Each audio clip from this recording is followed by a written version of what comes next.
there's no perfect schedule. But do you ever just wish that you could take all the chaos and craziness running up around here of all the things you need to get done, the things that you forgot to get done, everything, and just like at least figure out how you could sort of sail right through it in a more peaceful way. Just kind of have some organization in the chaos.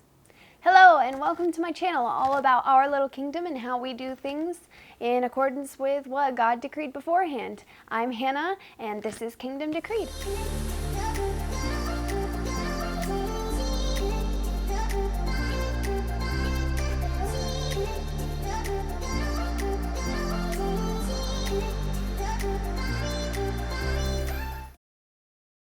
Today I am doing part one of a three-part series all about scheduling, how I schedule, what works for me.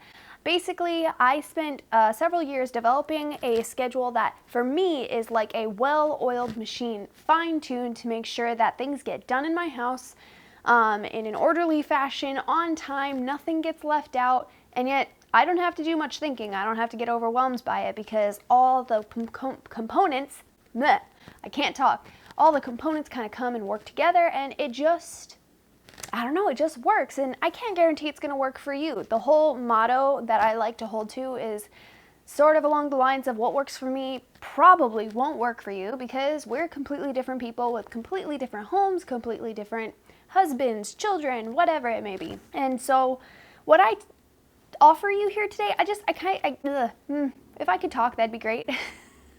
Oh, bear with me.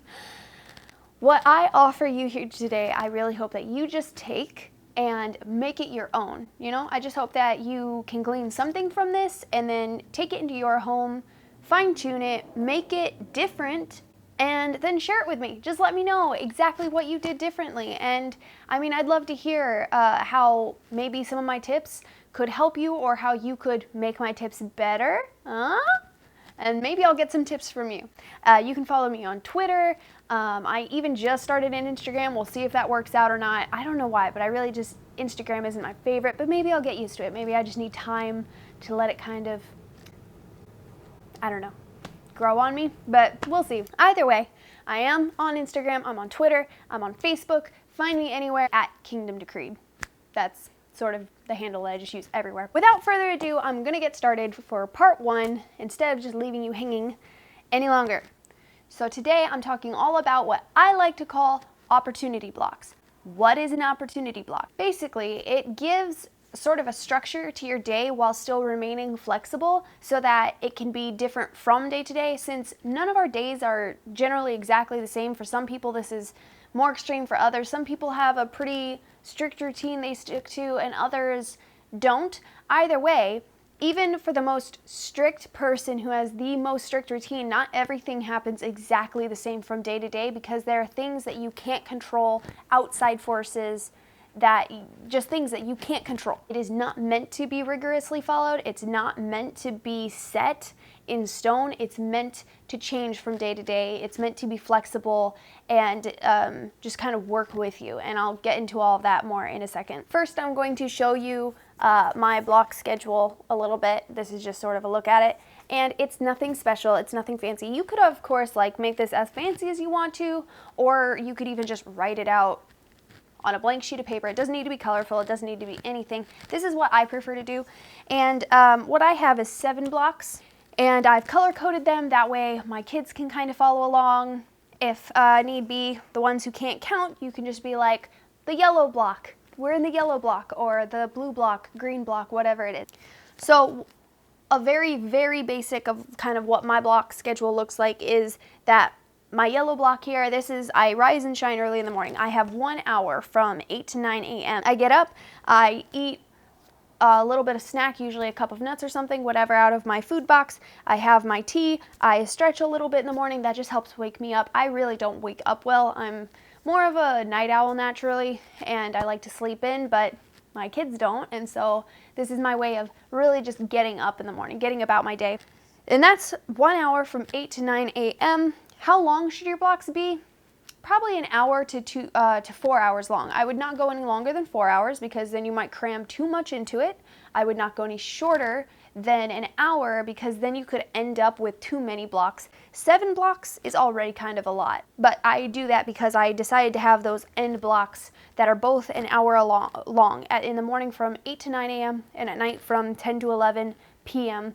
Those are both 1 hour, and they are sort of like the bookends to my day. So I decided to do it that way for myself, but otherwise my block schedule could have easily just been 5 blocks long. But anyway, so moving on to block 2. At this point, the kids join me. They come out into the living room. They might play on the floor. They're doing whatever while I prepare breakfast. Block 3. And I'm just going to remind you that this is really simple. There's a lot more that I could be cramming into some of these, but I'm doing a lot less now since the baby is unpredictable. I would remind you that your life is always changing, so your schedule is always going to be changing, and that's the beauty of this. Start over, start small, put a few things into one block so that at the end of the day you can be like, I got the basics done, and kind of move on from there and build from there. But yeah, block 3 is 10 a.m. to 2 p.m. I don't need to be super crazy about every detail of explaining this to you. I'm just trying to show you kind of an overview of what mine looks like right now. But 10 to 2, so this is the time when I organize, I get lunch, I started at least. Block 4, 2 to 6, this is nap time. Time for me to have a little bit of a relax and recharge time. This is time for me to work. This is working on my channel, my podcast, whatever else, and dinner. Block 5, 6 to 9 p.m. This is where I really like to emphasize the fact that this is an opportunity block. This is not meant to be used as a checklist. Hear me again, this is not meant to be used as a checklist. I'm not forbidding you to do it, but that is not what my particular setup is meant for. This is not how I like to use it. Now, here's why. Again, every day is different, so I call these opportunity blocks. You don't go through and scratch off each thing. If you do, you're going to miss things, because guess what? I don't have to run errands every single day. I don't have to meet with a friend every single day. But yeah, so block 6 has errands, but it also has meal batching. Never, ever will I have a day where I do both those things in block 5. One day of the week, I'll go run errands. Block 5 is my chance to do that. I do that during block 5. Once a week I do meal batching. This is when I sit down and I make all the peanut butter and jelly sandwiches that we're going to have that week or whatever. But I only need to do that once a week, sometimes only once a month. I'm not going to do that every day. So block 5 is the opportunity. If I am going to be doing it this day, this is when. Does that make sense? Block 6 from 9 to 10 p.m. This is our golden hour, and really all that is it's a chance for us to kind of bond as a family. As the kids are going to bed, we read them stories, sing them some songs, have a devotion, the kids go to bed. And I just refer that as our golden hour, and I don't know why, it's just the best way to abbreviate our entire routine at that time.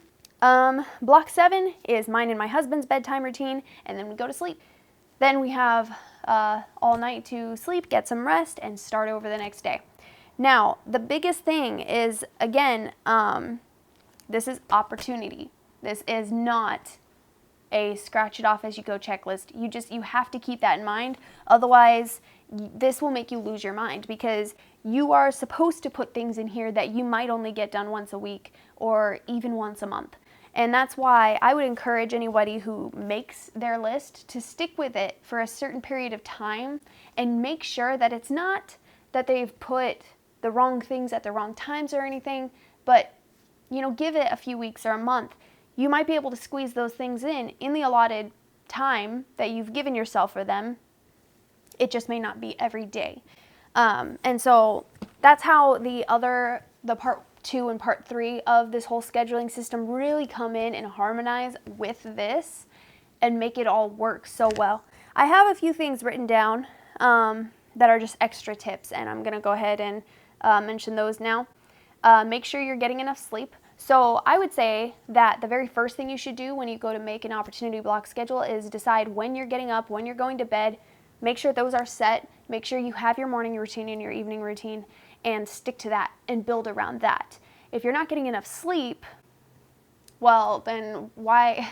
I mean, the point of a schedule is to build a routine. It's to give your body sort of a clock to run off of, if that makes any sense. The routine is actually really good for us. It's good for you mentally and physically. And so I think building around one of the most cemented things that we do every day, we sleep every night, hopefully. And so if you just have your set time, make sure you're going to bed at the same time every night, you fall asleep easier if you have a set time, and you wake up at the same time every day, and just build around that. I think that that's a good starting place. Hang it on the wall. So I don't obviously hang mine on the wall. It's right here in my binder, but I use this binder all the time. It's so abused because it goes everywhere with me. I use this binder for everything. So it's very readily available. That's my point, is to make it readily available to you and easy to check. If I didn't take this binder everywhere, I would put it on my wall, because you want it to be somewhere you can reference easily and where your kids can reference it easily. Otherwise, you might not be able to follow it at all. So this next couple, they're kind of long, so I'm just going to read them and then give commentary. So it's best to use this as a tool to form habits. Try to link different things in your brain that belong in the same block. Example, before I can eat breakfast, I'll need to drink a pint of water. If I'm preparing breakfast, then I'm having my vitamins. Before I can put the kids down for a nap and have a break, I'll need to get on the floor and play with them for 30 minutes. If I'm having my morning cup of coffee, then I'm having devotion. So all I mean by this is that sometimes if you link things together, it helps to build a routine that you don't have to constantly be glancing at the wall or your schedule for. You don't have to constantly be referencing back, because you kind of build this chain reaction throughout your day. So if I'm making breakfast, then I know that the kids are going to eat it with their vitamins. I'm taking my vitamins. They're going to finish. We're going to clean them up. They're going to go out and play. And while that's happening, I'm going to clean up. And then the kitchen will be clean again, and we'll move on from there. There's just sort of this chain reaction that I think we all kind of do naturally anyway, habits that we form together. But if you can kind of play off of that and make it more purposeful, you can just connect one thing to the next, to the next, to the next, to the next throughout your day, create a chain reaction, and it makes it easier to remember without having to constantly reference your schedule. Use the above tip to multitask as many things as you can. Example, if I'm knitting, then I'm listening to my audiobook. If I'm sitting at the dining room table with my kids and we're practicing our Japanese. If I'm editing videos, then I'm doing laundry. Again, this ties to the thing before. You remember to get them all done, but even more than that, you're saving time if you try to pair things together that go well together, because... Do I have to explain that? Because you're multitasking. You can't account for everything, and that's okay. Just try to account for as many things as possible. This gives you a visual, well-rounded idea of how much you're asking of yourself. Priorities will take the high ground, and you'll probably find some things constantly fall to the wayside, and you may decide to take said items off the list because maybe they don't need to be a part of your goals right now. The last point that I had was just that there's no perfect block schedule, and I feel like the rest of what I was saying pretty much covers that. So that is kind of how I'm going to wrap that up. Make sure that you're staying tuned for part 2 and part 3, because this bit about the opportunity schedule is really just, it really is just a third of it. The other two really come together and make it what it is and make it work so well. And the reason that I love this method of scheduling so much, it works so well for me. And, you know, if it doesn't work for you guys, that's fine. Let me know what you do.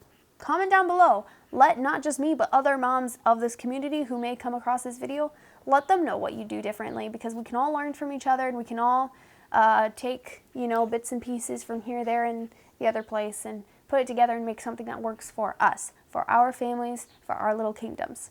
So make sure that you subscribe below. Hit the notification bell so you don't miss the videos coming out in the following 2 weeks. I put out a video every week, and so I'm looking forward to part 2 and part 3. Let's get started on those. I will see you next time in the next video. Bye!